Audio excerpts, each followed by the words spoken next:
This is CBC Here and Now.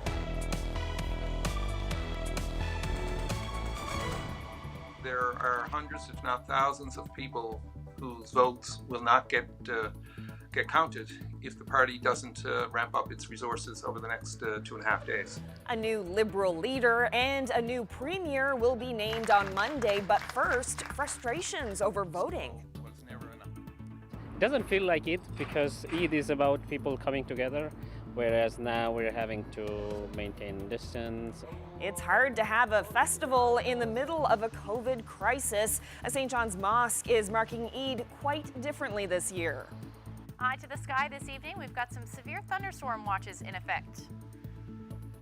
Welcome to Here and Now. I'm Carolyn Stokes. Just days ahead of the Liberal Leadership Convention, hopefuls John Abbott and Andrew Furey are at odds over problems with voting, which is being done online and over the phone. Today, John Abbott called on the party to extend the deadline to vote, saying some registered voters still haven't received their required PINs. There's a delay needed because there's an administrative problem right now with the voting process. No more, no less. We don't want it to be seen tainted in any way, or having disgruntled party members who are, many are very long-standing party members who are calling us, particularly older people, because they are not using email, that they're the ones that are feeling most disadvantaged at this point. And we want to make sure that they, in particular, get their right to vote over the next couple of days. Now, Andrew Furey, Abbott's competition, doesn't support a delay. In a statement this afternoon, the Furey campaign says the voter helpline has been successful in clearing up any confusion. The Furey camp says registered voters have been successful, though they will continue offering support to those who need it. Now, the Liberal Party's executive is also weighing in, saying that more than 15,000 people have already voted. It calls John Abbott's concerns isolated and expected. In a release this afternoon, the party says it has full confidence in the process, that both campaigns are on a level playing field, and that any minor issues along the way are being addressed in a timely fashion.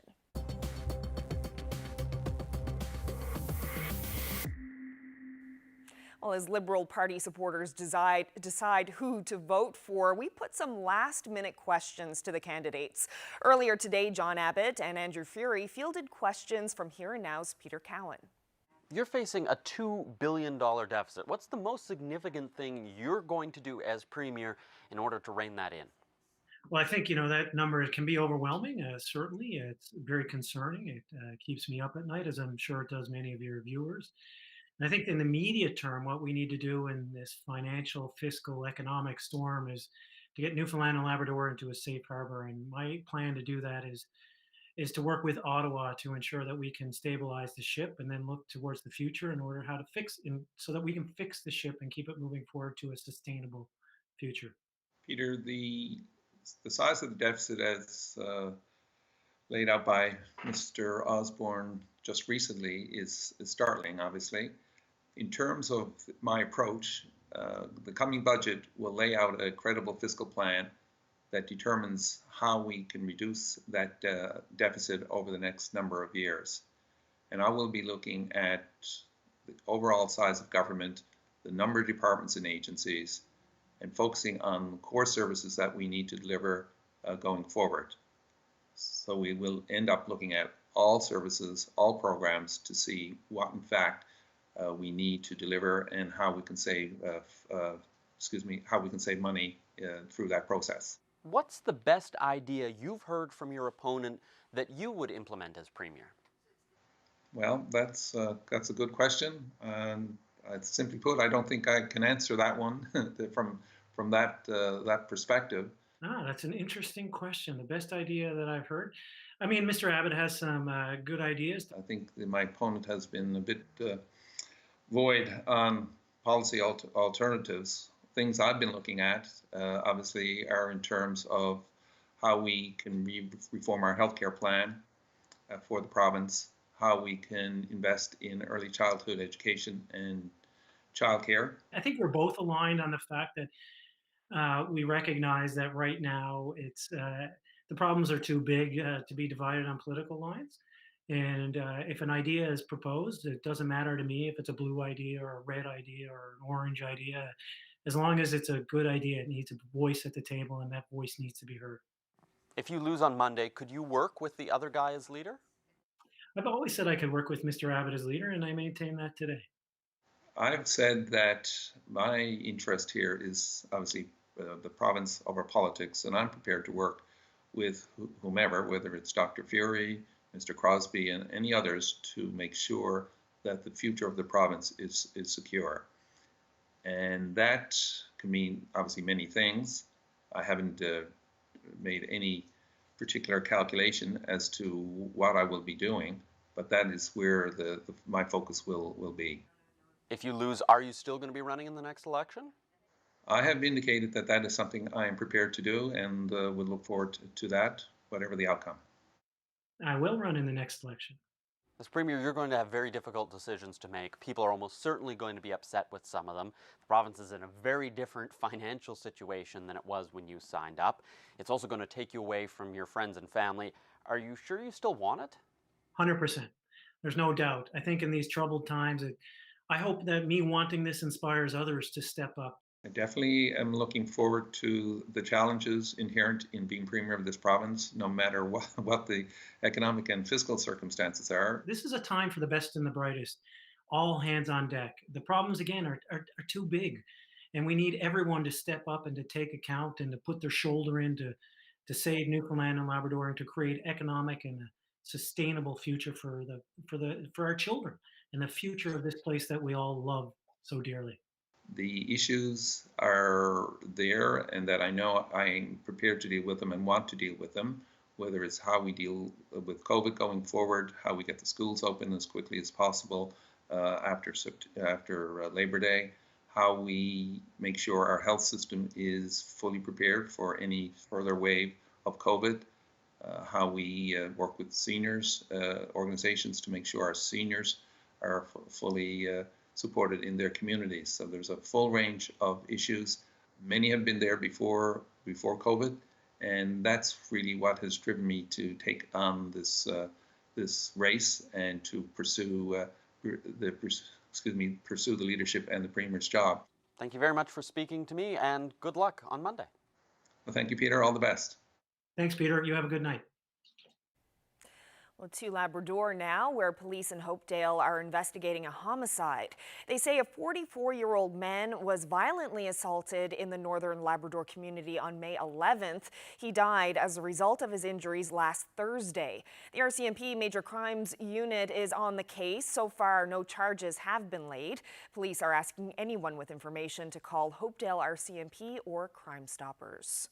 Well, staying in Labrador, Happy Valley Goose Bay is getting a new Aboriginal family centre. Premier Dwight Ball made the announcement late yesterday as part of a string of announcements in Labrador. Mold closed the original building 5 years ago. Now it'll be torn down and rebuilt at a cost of $1.7 million. About $400,000 of that is coming from the province. The rest is from Ottawa.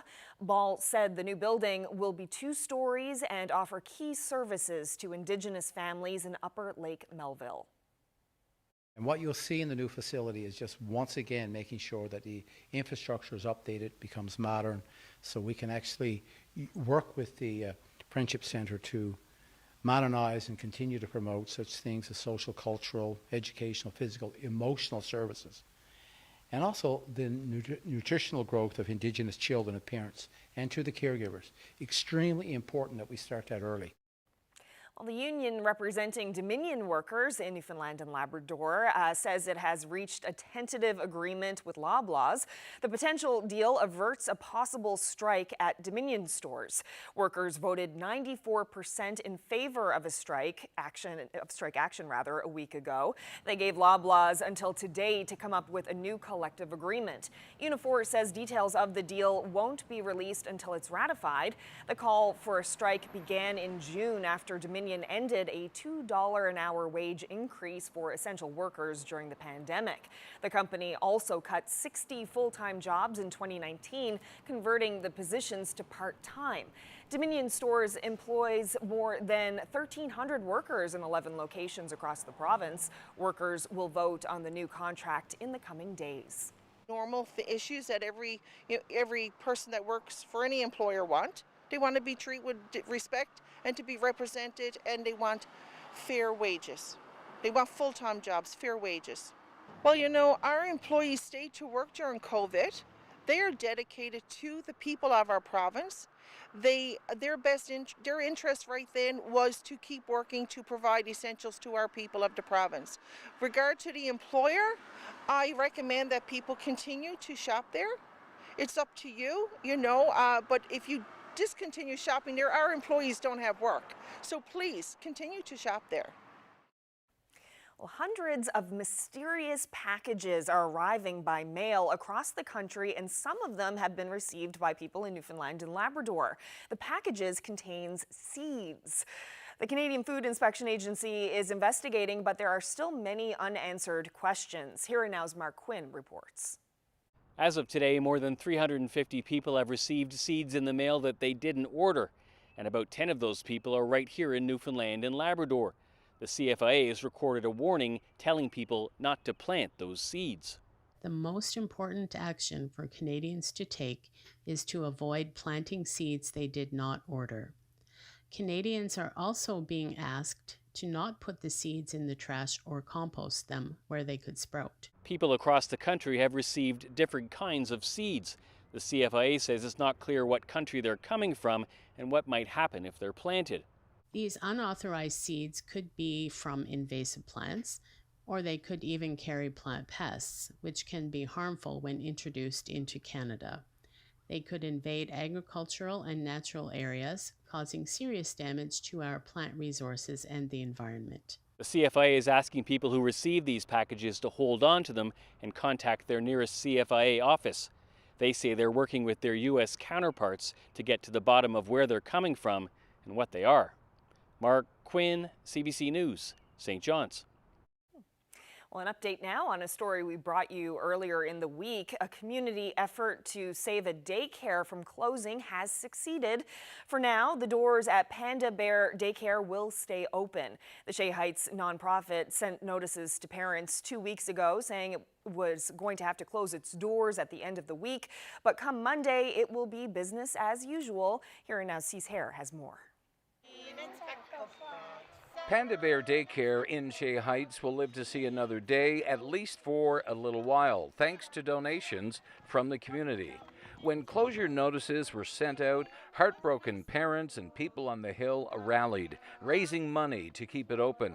There was a poker tournament, a beanbag tournament, a road toll, all raising more than $6,000. Then, midweek, came a donation from the Shea Heights Community Health Clinic across the street. It was Dr. Darcy actually who contacted me, and he said, "Crystal, what can we do?" He said, and he said, "We got a $5,000 donation," and we were floored. I'd like to present you with $1,000 worth of wow. gift cards for President's Choice Loblaws. Oh my God. And hopefully that'll get you at least a little bit more secure in your business operations for the next few weeks. Oh my God, that will actually last us months. That will keep us going. Thank you. LeGros says Panda Bear Daycare is an important neighborhood hub, and the foundation will support efforts to move into the school down the road. The nonprofit took over from a private operator last August, and Hill says it was a struggle from the start. And the pandemic made things worse, and when the restrictions eased, only half of the children returned. This boost means they're good for at least 3 weeks. Then they'll need to make it to Labor Day, when business is expected to pick back up. Hopefully, it will be smoother sailing from there. Not smooth sailing. Not smooth sailing, but smoother sailing. It's always going to be. We're sailing. It's just the nature of how daycares are set up. Hill says when you consider the community commitment behind this daycare, she's confident it will survive. Ready? Cease here, CBC News, Shea Heights. Well, the Eid celebration is the second largest festival for Muslims. It's a festival of sacrifice, something that feels especially significant this year. The province's only mosque has required spaces as big as Jack Byrne Arena in years past, but with the pandemic, Muslims in Mecca and St. John's can't pray shoulder to shoulder. CBC's Prajwala Dikshit spoke with someone about how this Eid is different. What's the difference between this Eid and the Eids of the past? It doesn't feel like Eid because Eid is about people coming together, whereas now we're having to maintain distance. There are a lot of restriction in terms of doing different religious rituals, and like you can't really get people together, and without people you don't have a festival. The biggest difference for me this year, both for this Eid as well as the Eid after Ramadan, has been that one of the things that signifies Eid is that after you finish prayer, and then you basically hug everyone, whether you know them or you don't know them, it doesn't matter. This year, no hugs, so it feels very different. Like as soon as the prayer service is finished, instead of people greeting each other, we're told to maintain distance, don't shake hands, forget about a hug, not even shaking hands. And I've been seeing pictures of Hajj happening in Mecca right now. And I know Eid al-Adha sort of marks the end of Hajj as well. Right. And what was interesting is that the people were not standing shoulder to shoulder and praying. What did it feel like to not stand shoulder to shoulder and pray today? It feels like you're not really praying in a congregation. It feels like you're praying, even though you are in a congregation technically, but you're praying separately, because that's a part and parcel of the congregational prayer, is that you stand in a row, and there's basically no distance between the people who are standing there. When you're standing for prayer, everyone is equal, so there is no difference between a king or an average Joe. Adha is signifies sacrifices that you make. It can be individual sacrifices that you make for your family, as well as the bigger sacrifices that we all have to make. That is manifesting in the fact that now we are, in order for us to take care of others, we are maintaining distance, we are like doing everything, all of the other things that we have to do, like washing your hands 20 times a day and all those things. You know, it's just going back to the drawing board again for the 100th time this year and try to make something work for our kids. Well, the regular season is up at bat, but COVID is striking out provincials. New rules are raining out the biggest tournament of the year. How baseball plans to proceed, coming up. Well, it's a cool end to July. We've got some showers and potentially some thunderstorms rolling through tomorrow. Sunday, the weather improves, and then we get back to that summer-like weather as we head into the beginning of next week. I'll have all those details in your full forecast coming up.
This weather update is brought to you by Newfoundland and Labrador Tourism. This year, it's Stay Home Year, the year to rediscover home.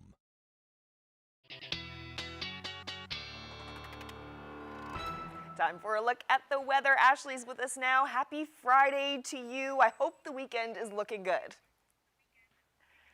Well, it's looking pretty good depending on where you are, certainly across the province. But July ending a little cool, certainly here in the east. Let's take a look at the temperatures this afternoon.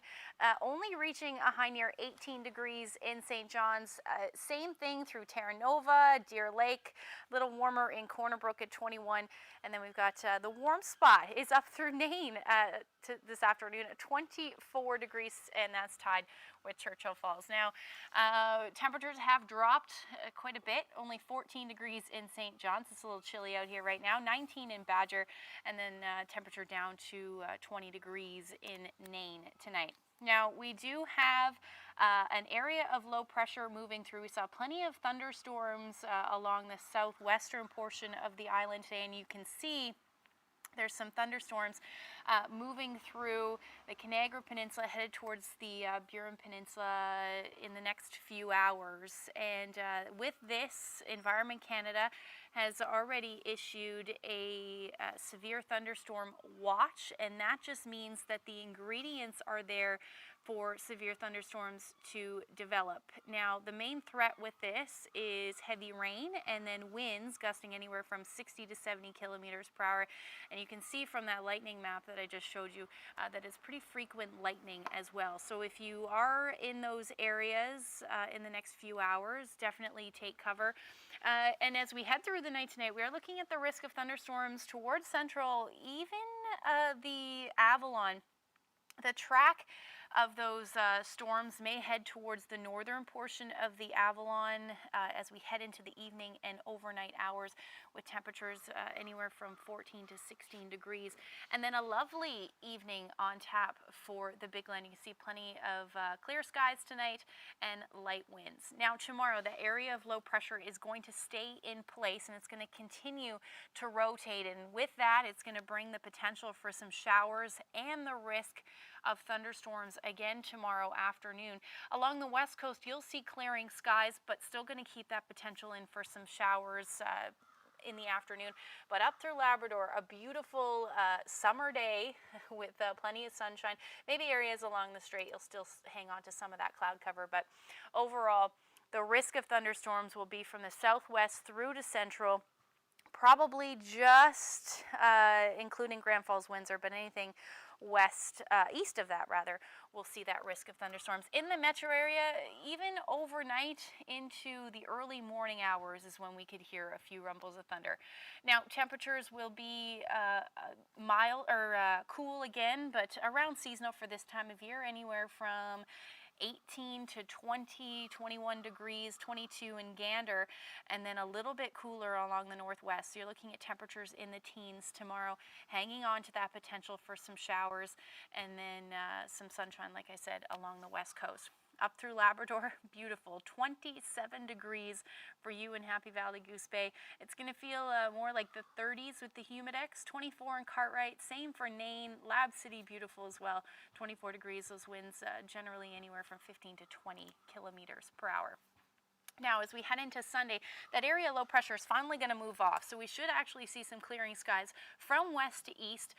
Probably going to see those clearing skies later on in or at least the early afternoon for areas in the east, and then some showers will move in for you for Labrador, and then continue pretty much into Monday, and then eventually some showers will move in for the west coast. Here's the temperatures, 28 degrees for Happy Valley Goose Bay. Then we see that heat move towards the west coast. So Corner Brook, Grand Falls, Windsor, you're looking all at temperatures in the mid to high 20s, and it's taking its time to make it towards the eastern area. So St. John's still only reaching a high near 18 degrees, but again, that sun should peek out through the afternoon. Monday looks spectacular. Temperatures, very much a return of that summer-like temperatures, 27 degrees in St. John's. However, like I said, we will see some showers and some cloud cover move in the second half of the day from the west heading towards central as well. And then cooler temperatures as that area of low pressure moves in for Labrador. 19 degrees for you in Lab City and 17 for Happy Valley Goose Bay. Now as we head into the middle of next week, things do look unsettled. However, we are hanging on to those temperatures in the 20s, which is certainly good news. A little bit of a cool down for both central and western Newfoundland by Tuesday, but then right back up on Wednesday with plenty of sunshine. And then for you in eastern Labrador, you're looking at temperatures back up into the mid to high 20s for both eastern and western Labrador rather, with plenty of sunshine. I had to share this great shot, a little bit of a different weather photo today, a lone tree on the beach in Fortune Bay. Thank you to Roy Critch for sending that photo in. If you have any weather photos to share with us, send them to nlphotos@cbc.ca. Thanks, Ashley. Well, some disappointing news today for provincial baseball. The minor provincial championships have been canceled for this season. Joining me now to talk more about this is the Metro Director of Baseball NL, Kristen Coley. So the Department of Health, Dr. Janice Fitzgerald made the recommendation that this season be canceled. What do you think about that decision? So obviously we have been in talks with Dr. Fitzgerald and Dr. Haggie in public health for months now, trying to figure out, every single step of this process has been a struggle for the season. So, we decided a couple weeks ago that we were going to submit some documentation asking to see if we can get some of the guidance changed to allow for provincial tournaments. And we had some consultations back and forth. We met with some MHAs and had some talks, and unfortunately last night we got the news that we won't be able to make the small adjustments we needed to have provincials this year. Obviously, Dr. Fitzgerald has done an excellent job bringing the province through this crisis, and we support and respect all of her decisions. At the end of the day, it is still really disappointing. I was naive enough to feel like that there was a chance at being able to have provincials this year, but it's just going back to the drawing board again for the 100th time this year and try to make something work for our kids. How are the kids responding to this news? So they're very disappointed. I think some of them weren't very surprised. I mean, most of the kids in the province, not just baseball players, have lost so much of their year, whether it's school sports or music or band or anything like that. So, I think it was just another piece of that kind of disappointing 2020 for them. But a lot of them are looking forward to doing regional competition where possible. And it hasn't stopped our kids from playing and practicing, so they're looking forward to another solution once we can figure it out. So yes, regionals are allowed to proceed. Yep, so we had said in our letter to Dr. Fitzgerald that if we couldn't have overnight travel, that we would like, possibly have the recommendations changed so that we could do regional competition within our public health sector. So right now we're looking at having Easterns, Central, and Westerns so that they'll be organized by the groups in those areas. So for us in Eastern, there's 5 associations, which isn't so bad. In the more rural areas, especially Central, they only have 2 associations, which is going to be a disappointing end of the season for them. So my heart is reaching out for them today, but our kids are looking forward to whatever they have left and to try to finish this year. So how come they will allow regional championships but not provincial championships? Is it just the travel, or what's the crux of this here? We kind of thought that, if we abide by the sports guidelines and the travel guidelines that are already in place, that we could combine the two, but they don't seem to be interested in doing that for us this year. It's too bad. And what about the female players? How are they affected by this specifically? So for us in the province, female baseball is a huge upcoming growth area for us across the country even. It's something that we're hoping to get added to the 2025 Canada Games when we get to host in St. John's. Unfortunately, we won't be able to have very much regional competition for females, all female competition. We are looking now to include them in some of the co-ed or more male-dominated tournaments, but it's not really going to be the same as what they're used to. So unfortunately, we're going to see a lot of decline in the quality of what their summer usually looks like because of this decision. It must be very frustrating, the whole situation. It's been a very long summer, but it's also had shown us a lot of room for collaboration. We kind of were hoping that this was our final push to kind of, finish 2020 and say, okay, we're ready for 2021, but back to the drawing board again, I guess. Sorry for the disappointing news, but good luck with the regional championships at least. Appreciate it.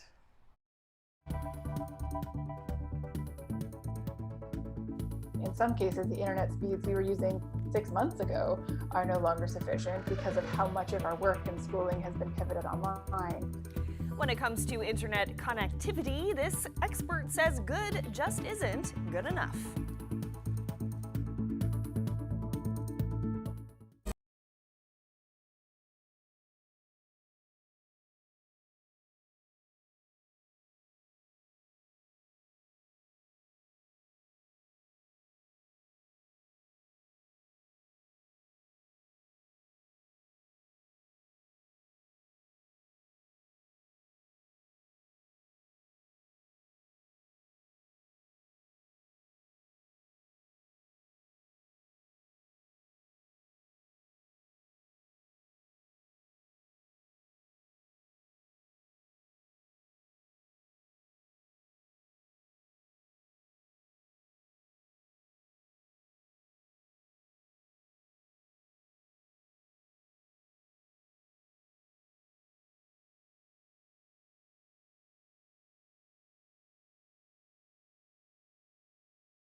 Welcome back to Here and Now.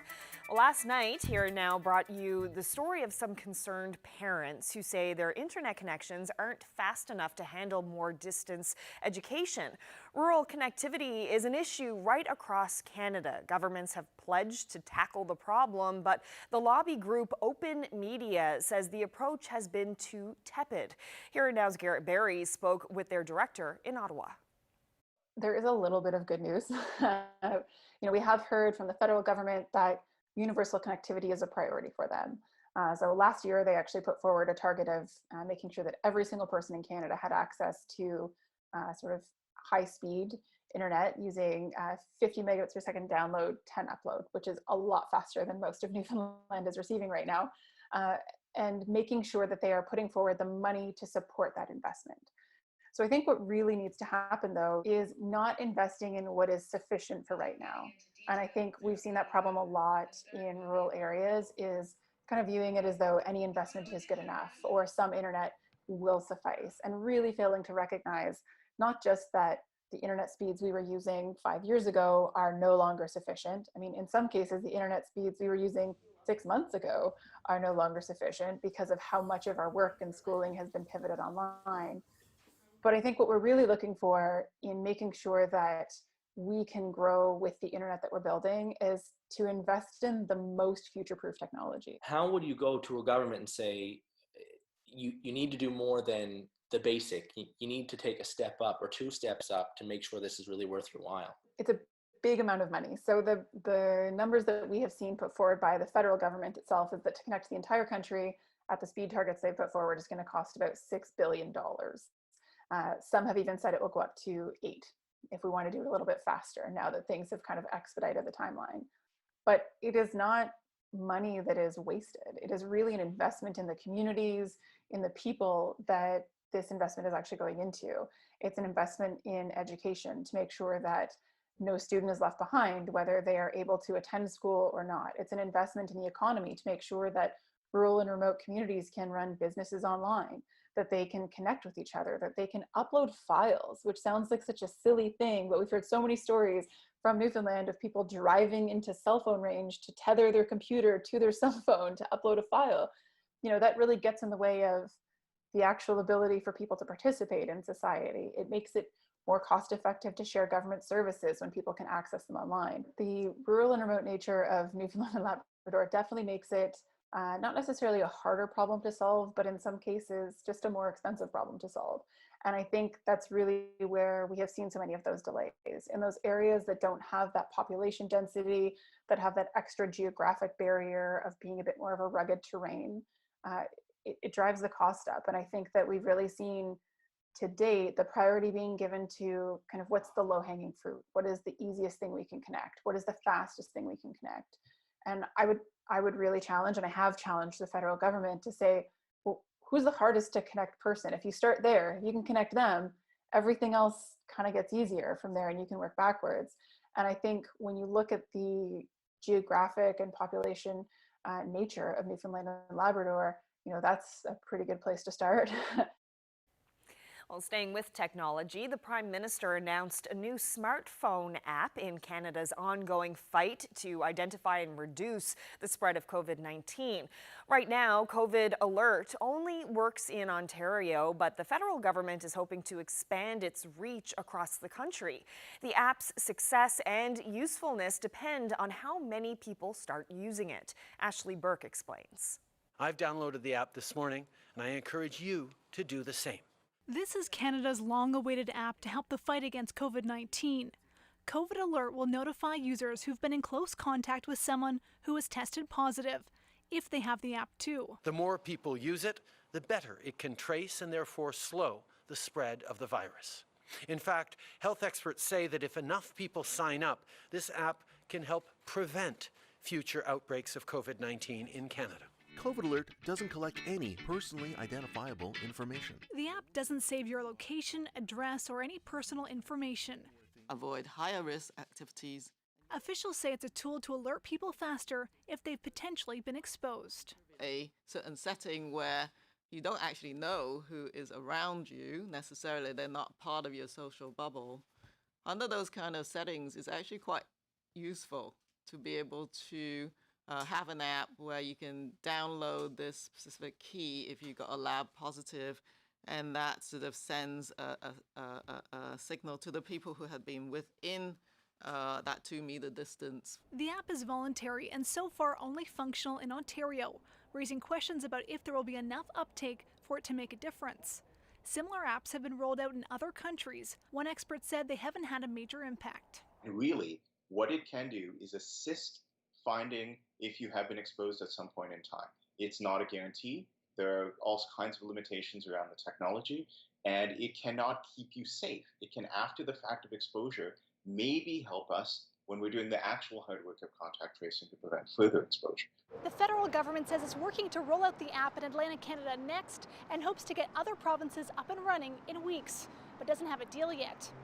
Ashley Burke, CBC News, Ottawa.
Prime Minister Justin Trudeau today answered reporters' questions about the We Charity controversy and repeated much of what he said during his testimony before the House of Commons Finance Committee yesterday.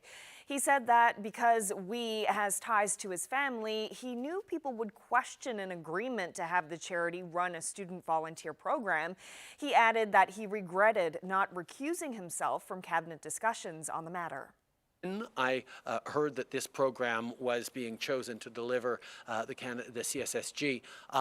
I pushed back. I should have, in hindsight, pulled away and said, I don't want to be involved in this at all. I shouldn't because of family connections. Instead, I said, whoa, whoa, whoa, let's put the brakes on. Let's check. Let's go do extra verifications. Obviously, hindsight is always 20/20, and I wish I had recused myself instead because this program is right now not delivering the support to students who are volunteering across the country.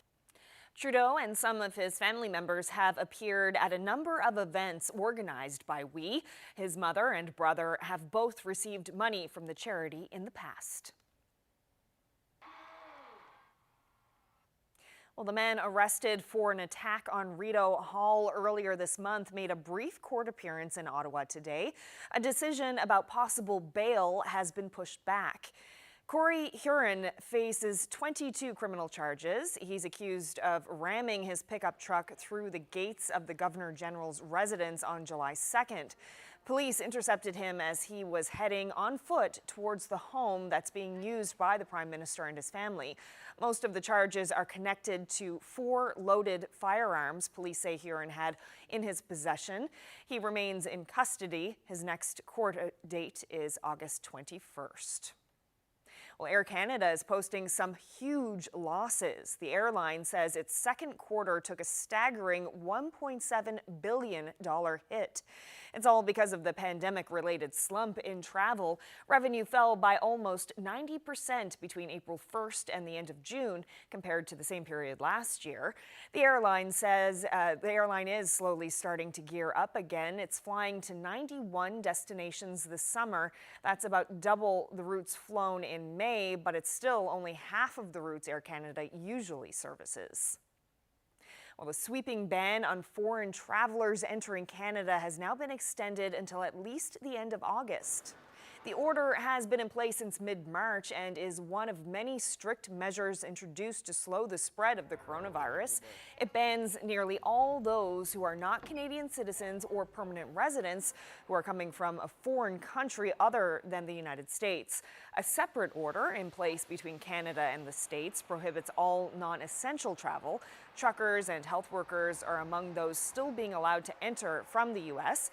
Canada has had just over 116,000 infections, while the U.S. has reported nearly 4.5 million cases of COVID-19. Well, 3 women from a wool shop in Ontario have begun a major endeavor to commemorate all the Canadians who have died from COVID-19. They're knitting together a giant blanket, square by square, with each one representing a life lost to the virus. They want it to be a lasting memorial to the thousands of Canadians behind the stats, including 3 people who died from COVID in this province. Kelda Yoon has the story. So this one was knitted by a lady named Ruth. Heather Bredner says the squares have already started arriving. This one our friend Deb brought in. It was just about a week ago she and her 2 co-workers, Amanda Sharp and Allison Day, launched their idea to create the COVID-19 memorial blanket. People were becoming just numbers. People were becoming statistics. And those faces and those beautiful souls have all... It felt like it was being lost. Across Canada, close to 9,000 people so far have died from the virus. What we really hope is that it brings a little bit of solace to the families who have lost a loved one to know that their memories aren't being forgotten.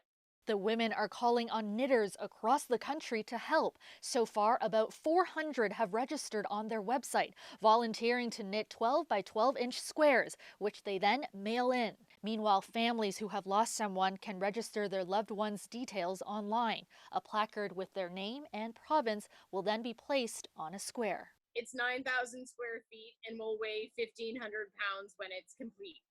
Bredner says she drew inspiration from the massive AIDS memorial quilt. It's the most incredible experience then. You walk into a room and literally before your eyes are 2,000 or 3,000 lives.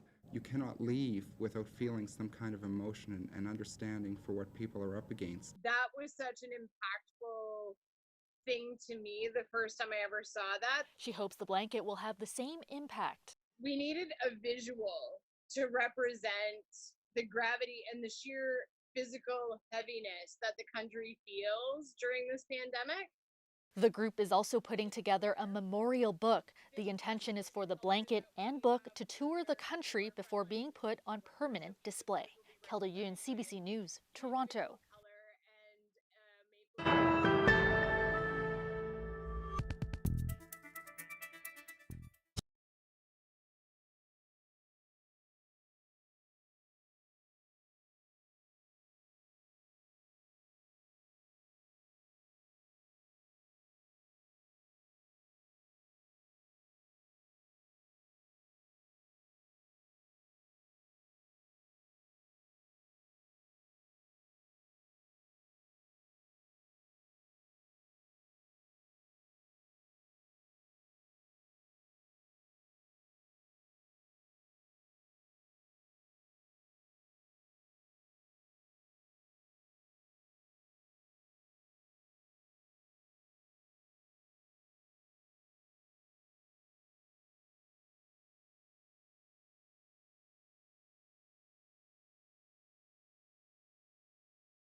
Time to find out who's celebrating. Happy 50th anniversary to Eric and Ruth Witcher of Stanhope. Annie and Kevin Holohan from Summerside on the North Shore of Bay of Islands are celebrating their 51st wedding anniversary. Congratulations to Max and Linda Dix from Appleton, who are celebrating their 50th wedding anniversary. Anniversary greetings going out to George and Jean White of Grand Falls, Windsor, now living in St. John's. It's also their 50th anniversary. Another golden anniversary here. Happy 50th to Terry and Ernie Walsh in St. John's. Happy 59th wedding anniversary to Jack and Glennie Stuckless of Badger, now living in Kings Point. Happy 54th wedding anniversary to Roy and Triffy Cole of Lewisport. Wishing Everett and Ethel Penny of Clarenville a happy 59th wedding anniversary. Happy 63rd wedding anniversary to Shirley and Edgar Hindy in St. John's. Doug and Barbara Power from Freshwater, Placentia Bay are celebrating their 55th wedding anniversary. Happy 56th anniversary to Edgar and Gertie Smith of Gooseberry Cove, Trinity Bay. Happy 55th anniversary to Calvin and Amy Ralph of Botwood. Happy 53rd anniversary to Bob and Doreen Nippard from their family. Melville and Margaret Day of St. John's will be celebrating their 65th wedding anniversary. Happy 50th wedding anniversary to Walter and Frances Ralph from Clark's Beach. Congratulations to Carol and Bob Reynolds of Old Perlican and Capelin Cove, now living in St. John's. It's their 50th wedding anniversary. Wishing Jim and Anita Mahoney a happy 59th anniversary.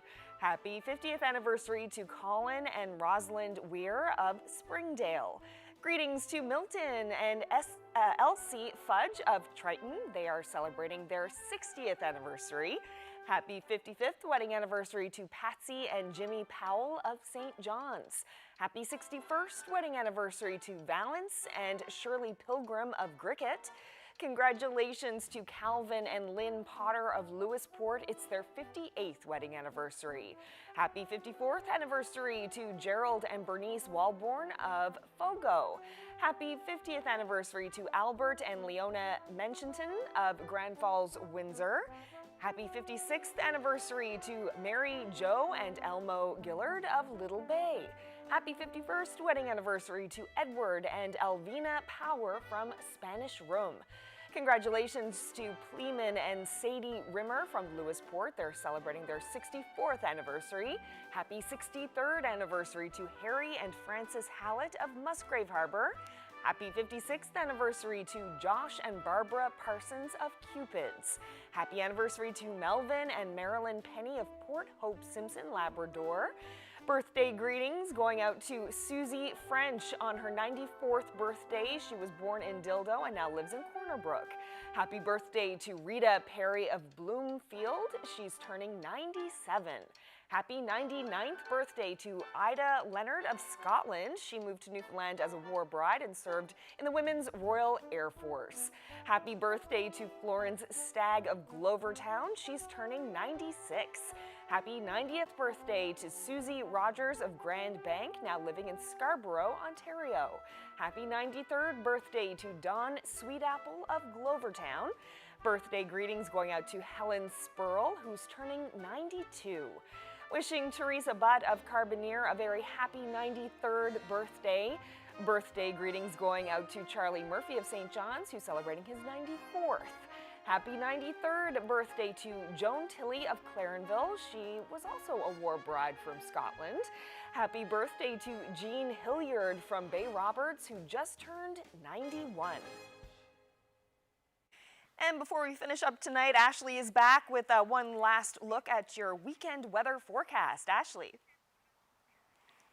Yeah, so we're looking at the potential for some thunderstorms again tomorrow through areas pretty much from Grand Falls, Windsor, all the way towards the Avalon. And then on the west coast, some sunshine, but also the risk of some showers in play for you. Up through Labrador, beautiful start to your weekend on Saturday.